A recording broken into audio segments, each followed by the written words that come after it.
Inilah Injil suci menurut Markus. Sekali peristiwa, Yesus bersabda kepada murid-muridnya, "Hati-hatilah dan berjaga-jagalah, sebab kamu tidak tahu bila mana waktunya tiba." Ibaratnya seperti seorang bepergian yang meninggalkan rumahnya dan menyerahkan tanggung jawab kepada hamba-hambanya masing-masing sesuai dengan tugasnya dan memerintahkan supaya penunggu pintu berjaga-jaga. Karena itu, berjaga-jagalah, sebab kamu tidak tahu bila mana tuan rumah itu pulang, menjelang malam atau tengah malam, atau larut malam, atau pagi-pagi buta. Hal ini kukatakan supaya kalau ia tiba-tiba datang, jangan sampai didapatinya kamu sedang tidur. Apa yang kukatakan kepadamu, kukatakan kepada semua orang, berjaga-jagalah. Demikianlah sabda Tuhan. Saudara-saudari yang terkasih, tidak terasa minggu ini kita telah memasuki minggu Adventus yang pertama di tahun liturgi yang baru. Bacaan Injil kita hari ini mengetengahkan tentang kedatangan anak manusia. Berbicara tentang kedatangan anak manusia, maka yang menjadi pertanyaan banyak orang, baik dari zaman dahulu maupun sampai nanti adalah kapan hal tersebut terjadi. Namun dengan jelas Yesus sudah mengatakan, tetapi tentang hari atau saat itu tidak seorang pun yang tahu. Malaikat-malaikat di surga tidak, anak pun tidak, hanya Bapa saja. Kita bisa lihat dalam Injil Markus bab 13 ayat 32.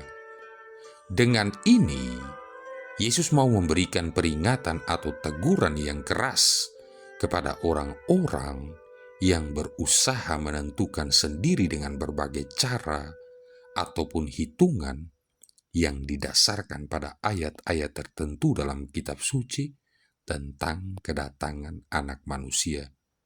Jadi perlu dipahami bahwa adalah suatu hujatan bila kita sendiri yang tidak sempurna berusaha menentukan apa yang sebenarnya menjadi kewenangan dan hak mutlak dari yang sempurna, yaitu Allah. Saudara-saudari yang terkasih, mungkin ada yang bertanya, mengapa Yesus tidak memberitahukan secara pasti akan kedatangan anak manusia itu? Untuk menjawab pertanyaan ini, ada dua hal yang patut kita renungkan bersama, yaitu yang pertama, Yesus tidak mau kita memiliki iman yang instan. Coba kita lihat dan perhatikan, jika ada kunjungan seorang pejabat tinggi negara, katakanlah kunjungan presiden ke suatu daerah, hari, tanggal, bulan sudah ditentukan, bahkan jamnya pun sudah ditentukan. Apakah pemerintah daerah di bawah kepemimpinan gubernur, bupati, atau wali kota hanya tinggal diam atau hanya biasa-biasa saja menyambut kedatangan presiden tersebut? Tentu tidak. Mereka pasti super sibuk untuk membenahi segala sesuatu. Jalan yang barangkali sudah bertahun-tahun rusak, tidak pernah diperbaiki dengan alasan tidak ada anggaran, pasti akan segera diperbaiki. Rumput yang semula dibiarkan tinggi dan sampah yang dibiarkan menumpuk segera dibersihkan. Wajah kota yang biasanya tidak semarak dibuat lebih semarak dengan banyak umbul-umbul dan ucapan selamat datang dan lain sebagainya. Hal-hal ini dimaksudkan supaya presiden merasa senang dan pejabat daerah pun merasa disanjung karena dianggap berhasil dalam pemerintahannya. Namun, kedatangan Yesus yang kedua kali tidak seperti ini. Tidak ada penetapan waktu yang pasti. Artinya, Yesus tidak menghendaki kita memiliki iman yang instan, apalagi iman yang penuh dengan kepura-puraan. Coba kita bayangkan seandainya Yesus mengatakan bahwa parusia atau akhir zaman akan terjadi pada tanggal 25 Desember tahun 2023. Saya yakin pasti semua gedung gereja akan penuh setiap jamnya, karena semua orang tiba-tiba berubah. Yang malas ke gereja mendadak jadi rajin ke gereja. Yang sering berbuat jahat mendadak berubah menjadi orang baik.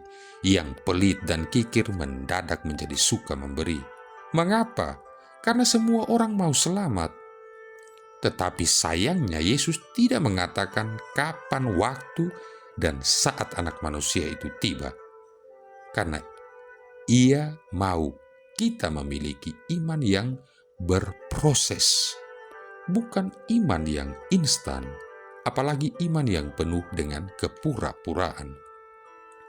Saudara-saudari yang terkasih, yang kedua, Yesus menghendaki bahwa kapan Anak Manusia itu akan datang bukanlah persoalan bagi kita.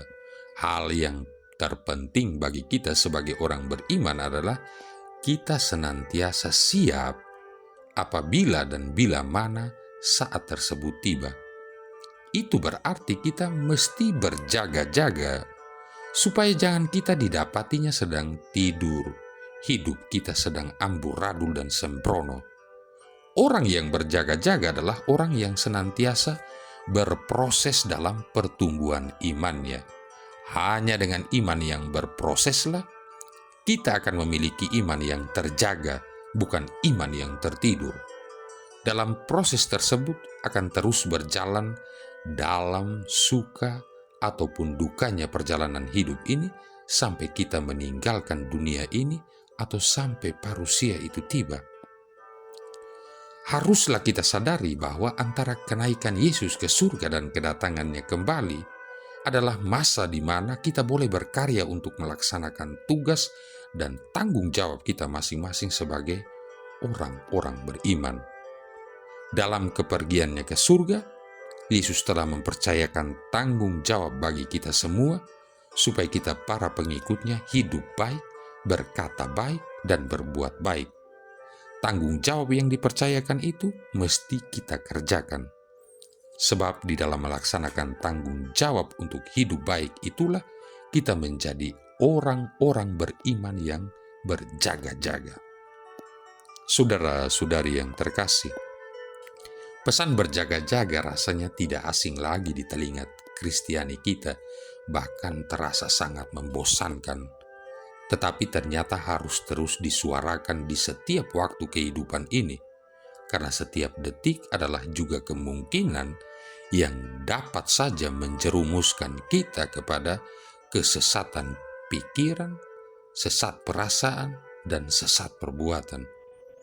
Jika teramat sering kita jatuh dalam dosa oleh ketidaksadaran iman kita, oleh kealpaan kita berjaga-jaga dalam iman, sudah saatnya kita berbenah diri.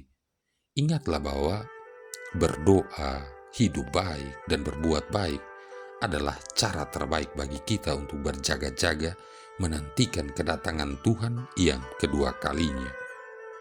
Saudara-saudari yang terkasih, masa Advent adalah masa persiapan rohani umat beriman sebelum Natal. Masa Advent dimulai pada hari Minggu terdekat sebelum pesta Santo Andreas Rasul yang berlangsung selama 4 minggu. Meskipun minggu terakhir Advent pada umumnya terpotong dengan tibanya hari Natal. Dari mana sebenarnya asal mula masa Advent? Awalnya di Perancis. Masa Advent merupakan masa persiapan menyambut hari raya Epifani. Pada saat itu para calon baptis menjadi warga gereja. Jadi persiapan Advent amat mirip dengan Prapaskah dengan penekanan pada doa dan puasa yang berlangsung selama 3 minggu dan kemudian diperpanjang menjadi 40 hari. Pada konsili lokal Saragossa di Spanyol tahun 380, ditetapkan 3 minggu masa puasa sebelum Epifani. Kemudian dengan diilhami peraturan masa Prapaskah pada konsili lokal Macon di Perancis tahun 581, ditetapkan bahwa mulai tanggal 11 November, pesta Santo Martinus dari Tours, hingga hari Natal, umat beriman berpuasa pada hari Senin, Rabu, dan Jumat. Lama-kelamaan praktik seperti ini mulai menyebar ke Inggris. Di Roma sendiri masa persiapan Advent belum diadakan sampai abad ke-6 dan dianggap sebagai masa persiapan menyambut Natal, namun dengan ikatan pantang puasa yang lebih ringan. Gereja Katolik sendiri secara bertahap kemudian mulai membakukan masa Advent. Buku doa Misa Gelasian yang menurut tradisi diterbitkan oleh Paus Santo Gelasius I yang wafat tahun 496 adalah yang pertama menetapkan dan menerapkan liturgi Advent selama 5 hari Minggu. Di kemudian hari, Paus Santo Gregorius I yang wafat tahun 604 memperkaya liturgi ini dengan menyusun doa-doa, antifon, bacaan-bacaan, dan Mazmur tanggapan. Sekitar abad ke-9, gereja menetapkan Minggu Advent pertama sebagai awal tahun penanggalan gereja. Dan akhirnya, Paus Santo Gregorius ke-7 yang wafat tahun 1095 mengurangi jumlah hari Minggu dalam masa Advent menjadi 4. Walaupun asal muasal masa Advent tidak jelas, tetapi maknanya tetap berfokus pada kedatangan Kristus. Kata Advent berasal dari bahasa Latin adventus yang artinya datang. Katekismus Gereja Katolik menekankan makna ganda kedatangan ini sebagai berikut. Dalam perayaan liturgi Advent, gereja menghidupkan lagi penantian akan Mesias. Dengan demikian, umat beriman mengambil bagian dalam persiapan yang lama menjelang kedatangan pertama penebus dan membaharui di dalamnya kerinduan akan kedatangannya yang kedua. Katekismus Gereja Katolik nomor 524. Oleh sebab itu, di satu pihak, umat beriman merefleksikan kembali dan didorong untuk merayakan kedatangan Kristus yang pertama ke dalam dunia ini. Kita merenungkan kembali misteri inkarnasi yang agung ketika Kristus merendahkan diri, mengambil rupa manusia, dan masuk dalam dimensi ruang dan waktu guna membebaskan kita dari dosa. Di lain pihak, kita ingat dalam syahadat bahwa Kristus akan datang kembali untuk mengadili orang yang hidup dan mati, dan kita harus bersiap untuk bertemu dengannya. Suatu cara yang baik dan saleh untuk membantu kita dalam masa persiapan Advent adalah dengan memasang lingkaran Advent atau korona Advent. Lingkaran Advent merupakan suatu lingkaran tanpa awal dan akhir. Jadi, kita diajak untuk merenungkan bagaimana kehidupan kita di sini dan sekarang ini ikut ambil bagian dalam rencana keselamatan Allah yang kekal, dan bagaimana kita berharap dapat ikut ambil bagian dalam kehidupan kekal di kerajaan surga. Lingkaran Advent terbuat dari tumbuhan-tumbuhan segar, sebab Kristus datang guna memberi kita hidup baru melalui sengsara, wafat, dan kebangkitannya. 3 batang lilin berwarna ungu melambangkan tobat, persiapan, dan kurban. Sebatang lilin berwarna merah muda melambangkan hal yang sesama, tetapi dengan menekankan Minggu Advent ketiga sebagai Minggu Gaudete atau Minggu Sukacita, yakni saat kita bersukacita karena persiapan kita sekarang sudah mendekati akhir. Terang lilin-lilin itu sendiri melambangkan Kristus yang datang ke dalam dunia untuk menghalau kuasa gelap kejahatan dan menunjukkan kepada kita jalan kebenaran. Gerak maju penyalaan lilin setiap hari menunjukkan semakin bertambahnya kesiapan kita untuk berjumpa dengan Kristus. Secara keseluruhan, selama masa Advent, kita berjuang untuk menanggapi apa yang kita daraskan dalam doa pembukaan Misa Minggu Advent pertama. Allah yang Maha Kuasa, anugerailah kami umat-Mu kehendak yang kuat untuk menyongsong kedatangan Kristus dengan cara hidup yang baik. Marilah berdoa.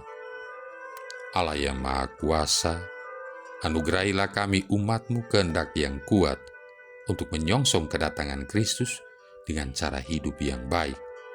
Semoga dengan demikian kami layak mewarisi kerajaan surga bersama Kristus Putra-Mu Tuhan kami, yang bersama dengan Dikau dalam persatuan Roh Kudus hidup dan berkuasa, satu Allah sepanjang segala masa. Tuhan memberkati kita sekalian, Bapa, Putra, dan Roh Kudus.